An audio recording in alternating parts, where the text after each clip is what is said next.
Swimming pool میں اس وقت ارسل تیراکی کر رہا تھا۔ اچانک اس کی نظر ارسل کی طرف گئی۔ جیسے ہی وہ سوئمنگ پول سے باہر نکلا، اس نے اپنے بھیگے بال ہاتھ سے پیچھے کیے۔ اس کے پھلے ہوئے پٹھے نمایاں تھے۔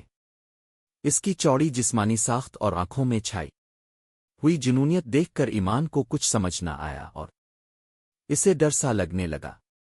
باہر بادل گرج رہے تھے، اس کے باوجود وہ اتنی سردی میں سوئمنگ پول میں نہا رہا تھا۔ وہ کب سے یوں ہی کھڑکی کے پاس کھڑی اسے دیکھ رہی تھی، اپنی سوچوں میں گم تھی اور بے ساختگی میں ہی اسے دیکھ رہی تھی کہ اچانک بارش شروع ہو گئی اور اتنی زور سے برس رہی تھی کہ ایک لمحے کے لیے بھی نگاہیں اس آدمی سے ہٹ نہیں رہیں۔ جیسے ہی ارسل نے اپنی طرف کسی کی نظریں محسوس کیں، وہ بے ساختہ شامیر کے کمرے کی طرف دیکھنے لگا۔ فوراً گھبرا کر اس نے اپنا چہرہ دوسری طرف کر لیا۔ الفاف، جتنا میں اس منحوس سے بچنے کی کوشش کرتی ہوں وہ اتنا ہی میرے سامنے آ جاتا ہے۔ وہ خود کو کوستے ہوئے آ کے بستر پر بیٹھ گئی۔ بارش بہت زور سے برس رہی تھی۔ اچانک اسے یاد آیا کہ ملازمہ نے کپڑے دھو کر چھت پر ڈال دیے تھے جنہیں وہ اتارنا بھول گئی تھی۔ اپنے سر پر چپڑ مار کر وہ فوراً اٹھ کھڑی ہوئی اور چھت کی طرف چل دی۔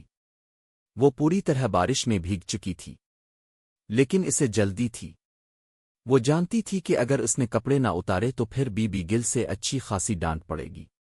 یہ سوچ کر وہ تیزی سے چھت کی طرف گئی، وہاں سے کپڑے اتارے اور اپنے بازوؤں پر سارے کپڑے ڈال کر جلدی سے نیچے آ رہی تھی کہ اچانک اس کا پاؤں آخری سیڑھی پر پھسل گیا۔ گرنے سے پہلے کسی نے اسے مضبوط بازوؤں میں تھام لیا۔ وہ گھبرا کر سامنے کھڑے ارسل کو دیکھنے لگی تو فوراً اس نے اس کے سینے پر ہاتھ رکھ کر وہ الگ ہو گئی تھی۔ بھابھی دھیان سے جتنا زیادہ وہ اس سے دور بھاگنے کی کوشش کرتی تھی وہ اتنا ہی زیادہ قریب آ جاتا تھا۔ ابھی وہ دونوں اتنے قریب کھڑے تھے کہ جب بی بی گل وہاں آ گئی۔ ارے تم اتنی رات کو یہاں کیا کر رہی ہو؟ پھر بیمار ہونے کا ارادہ ہے کیا؟ بی بی گل کی آواز سن کر وہ جلدی سے گھبراتے ہوئے اس سے دور ہو گئی تھی۔ اور ارسل کے اتنے قریب تم وہاں کیا کر رہی تھی؟ وہ چاچی جان، وہ میں کپڑے اتارنے گئی تھی۔ وہ گھبراتے ہوئے انہیں بتانے لگی تھی۔ اتنی دیر سے تم کپڑے اتارنے گئی تھی؟ دیکھو سارے بھیگ گئے، پھر سے گندے ہو گئے۔ کب سے طوفان آ رہا تھا، ہوا چل رہی تھی، دیکھو نا ان کا کیا حال ہو گیا۔ بی بی گل غصے میں ڈانٹتے ہوئے بولی، او سوری چاچی جان۔ یہ ڈرتے ہوئے کہنے لگی، ماما کیا ہوا؟ کپڑے ہیں، بس دھو جائیں گے، پھر سے ملازمہ کر دیں گے۔ ارے ملازمہ بیمار ہے، آج ہی چھٹی لے گئی تھی اور میری ہڈیاں اتنی کمزور ہیں کہ میں دوبارہ دھو نہیں سکتی۔ کوئی بات نہیں چچی جان، میں سب دھو دوں گی، وہ گھبرا کر انہیں بتانے لگا۔ ان کی بات سن کر وہ بولی، جاؤ اندر، بیمار ہو جاؤ گی۔ وہ غصے میں بولی اور وہ جلدی سے اندر چلی گئی۔ اور تم اس لڑکی سے دور رہو۔ وہ اپنے چھوٹے بیٹے کی طرف دیکھ رہی تھی۔ ارسل کینے لگا، ماما کیا ہو گیا ہے؟ اب بھابھی کے ساتھ ایسا کیوں برتاؤ کر رہی ہے؟ وہ بدقسمت لڑکی میرے ایک بیٹے کو تو لے گئی ہے، اب تم پر بھی قابو پانے کی کوشش کر رہی ہے۔ خدا کے لیے ماما اب ایسی باتیں کیوں کر رہی ہے؟ ایسی باتیں مت کرو۔ کمرے میں آتے ہی ایمن نے اپنے ہاتھوں سے چہرہ چھپاتے ہوئے بہت زور سے رونا شروع کر دیا۔ اس نے سائڈ ٹیبل پر پڑی شامیر کی تصویر اٹھائی اور گلے لگائی۔ اگلے ہی لمحے اس کے ہاتھ اپنے پیٹ کی طرف گئے جہاں وہ ننھی سی جان پل رہی تھی۔ یہ چھٹا مہینہ شروع تھا اور اب وہ اسے کافی حد تک محسوس کرنے لگی تھی، مگر نہیں معلوم کیوں اس کی آنکھوں سے بے تحاشا آنسو بہنے لگے۔ بچپن سے ہی شامر اور ایمن کا رشتہ طے تھا اور یہ رشتہ آغا جان نے مقرر کیا تھا۔ اس کے ماں بابا کے انتقال کے بعد وہ زیادہ تر اسی گھر میں رہتی تھی۔ جس دن اس کی منگنی شامر کے ساتھ ہوئی تھی اسی دن اچانک اس کے تایا جان کا انتقال ہو گیا تھا، اور جب شادی کی تیاریاں شروع ہوئیں تو آغا جان کا انتقال ہو گیا، اور جب اسے ماں بننے کی خبر ملی تو اس کے شوہر کا انتقال ہو گیا۔ اسی طرح اب بی بی گل تو کسی قیمت پر بھی اسے اس گھر میں رکھنے کو تیار نہیں تھی، مگر ارسل نے سمجھایا تھا کہ بھابھی ایسے کہاں جائیں گی؟ کیوں آپ ایسی سوچ رکھتی ہے؟ پلیز ماما دیکھیں تو صحیح، وہ کن کن لمحوں سے گزر رہی ہے۔ کن کن وقتوں سے لڑ کے آئی ہے۔ پلیز ماما ایسا مت کریں۔ انہوں نے نرمی سے اسے سمجھایا تو انہوں نے رکنے کی اجازت دے دی۔ آہستگی سے کمرے کا دروازہ کھلا۔ وہ ابھی ابھی چینج کر کے باہر آئی تھی۔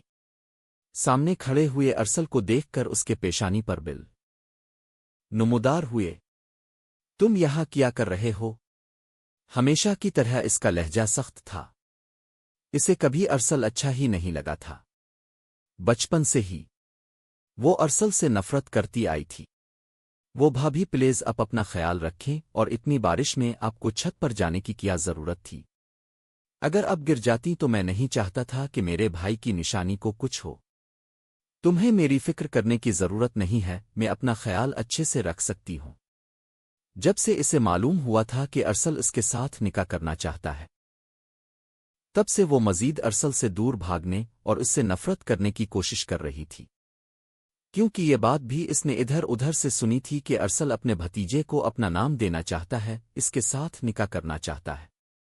جب بچہ دنیا میں آ جائے گا تو وہ نکاح کرنے کا ارادہ رکھتا ہے۔ اب اسی وجہ سے وہ اس کے ساتھ اتنی نفرت سے پیش آتی تھی کہ اگر وہ نکاح کے بارے میں سوچ بھی رہا ہو تو وہ نہ سوچے۔ دیکھو پلیز، تم آج کے بعد اتنے رات کو میرے کمرے میں مت آنا۔ ہمیشہ کی طرح لہجہ سخت تھا، اور اس کی بات کو نظر انداز کرتے ہوئے وہ باہر چلا گیا۔ وہ اور ہاں، اسے کپڑے دھونے کی ضرورت نہیں ہے، پھر تم نے کر کے دینے ہیں کیا؟ وہ غصے میں دیکھتی رہی، گویا ہوئی تو خاموشی سے کمرے سے باہر چلا گیا۔ وہ نہ جانے کتنی دیر تک تکیے میں اپنا چہرہ چھپائے روئی رہی۔ پتہ نہیں کب نیند نے اسے گھیر لیا اور وہ سونے کے لیے لیٹ گئی۔ جب صبح اس کی آنکھ کھلی تو اس نے بے ساختہ کھڑکی کے سامنے سے پردے ہٹائے تو اس کی نظر پیچھے لگے ڈرائر کی طرف گئی جہاں وہ کپڑے ڈال رہا تھا۔ اس کے چہرے پر حیرت صاف نظر آ رہی تھی۔ اسے ڈرائر میں کپڑے ڈالتے دیکھ کر الفاف اس لڑکے کا کیا ہوگا؟ وہ فوراً نیچے آئی۔ وہ جانتی تھی اگر بی بی گل نے اسے یہ سب کرتے ہوئے دیکھ لیا تو پھر سے بی بی گل اسے ڈانٹے گی۔ اب تمہیں کیا ضرورت تھی؟ میں کر لیتی ہوں۔ غصے میں اسے دیکھتے ہوئے بولی، میں یہ سب کچھ تمہارے لیے نہیں کر رہا ہوں، اور یہ سوچنا چھوڑ دے کہ میں تمہاری پرواہ کرتا ہوں۔ اگر کسی کی پرواہ ہے تو اپنے بھتیجے کی۔ وہ غصے میں سے دیکھتے ہوئے گویا ہوا۔ وہ سینے پر ہاتھ باندھتے ہوئے اسے دیکھنے لگی۔ بھتیجی ہوئی تو وہ خاموش ہو گیا تھا۔ مجھے اپنا کام کرنے دے، یہ کہہ کر اسے جانے کا اشارہ کیا۔ اچانک وہ جانے کے لیے مڑی ہی تھی کہ اس سے پہلے کہ وہ گرتی، وہ فوراً اسے تھامتا ہوا اپنے سینے سے لگا گیا تھا اور نہ جانے اسے کیا ہوا تھا۔ ایک لمحے کے لیے اسے لگا تھا کہ اگر وہ یہاں سے گرتی تو وہ بچہ کبھی نہیں بچ پاتا، اور وہ اتنی شدت سے اسے خود کو بھینچے کھڑا ہوا تھا۔ یہ کیا کر رہے ہیں؟ گھبرا کے اسے فوراً خود سے دور کر دیا۔ پاگل ہو گئی ہے؟ کیوں؟ تمہارا دماغ خراب ہو گیا ہے؟ تمہیں کچھ بھی نظر نہیں آتا؟ وہ غصے میں اسے دیکھتے ہوئے گویا ہوا تھا۔ اسے اچھی خاصی ڈانٹ بھی دیا تھا۔ اس کی آنکھوں میں نمی آ گئی تھی۔ اندر جاؤ اور دوبارہ مجھے یہاں نظر مت آنا۔ میں نے ایک اور ملازمہ کا بندوبست کیا ہے، وہ پہلی والی چھٹی پر چلی گئی ہے تو تمہیں کام کرنے کی ضرورت نہیں۔ براہ کرم اب اندر جاؤ۔ یہ کہتے ہوئے اسے ڈانٹ کر کمرے کی طرف بھیج دیا گیا۔ میں تمہارے لیے ناشتہ بنا کے لا رہا ہوں، ممی گھر پر نہیں ہے۔ یہ کہتے ہوئے اندر بھیج دیا تھا اور وہ کافی زیادہ پریشان ہو گیا تھا۔ جب سے شامیر کا انتقال ہوا تھا اس پر کام کا بوجھ بہت زیادہ بڑھ گیا تھا۔ سارا کام شامیر نے سنبھالا ہوا تھا، مگر اس کے جانے کے بعد تو سب کچھ خراب ہو گیا تھا۔ اس نے شامیر کے سر پر بہت زیادہ شرارتیں کی تھیں، اور اب اسے احساس ہو رہا تھا کہ سب کچھ سنبھالنا کتنا مشکل ہے۔ وہ سارے کپڑے دھونے کے بعد جلدی جلدی بچھاتا ہوا کچن کی طرف آیا۔ اس کے لیے ناشتہ بنا کر کمرے کی طرف آیا۔ کمرے کا دروازہ کھولا تو سامنے گھٹنے کے بل بیٹھ کر سامنے لیپ ٹاپ کھولا ہوا تھا۔ لیپ ٹاپ پر شاید اس کی اور شامیر کی تصویر تھی جنہیں وہ دیکھنے میں مصروف تھی۔ پتہ نہیں کتنے آنسو اس کے گھٹنوں پر گرتے رہے۔ وہ آہستگی سے آ کے اس کے سامنے بیٹھ گیا۔ لیپ ٹاپ بند کرتے ہوئے سائیڈ پر رکھ کر کہا، دیکھو تمہاری طبیعت ٹھیک نہیں ہے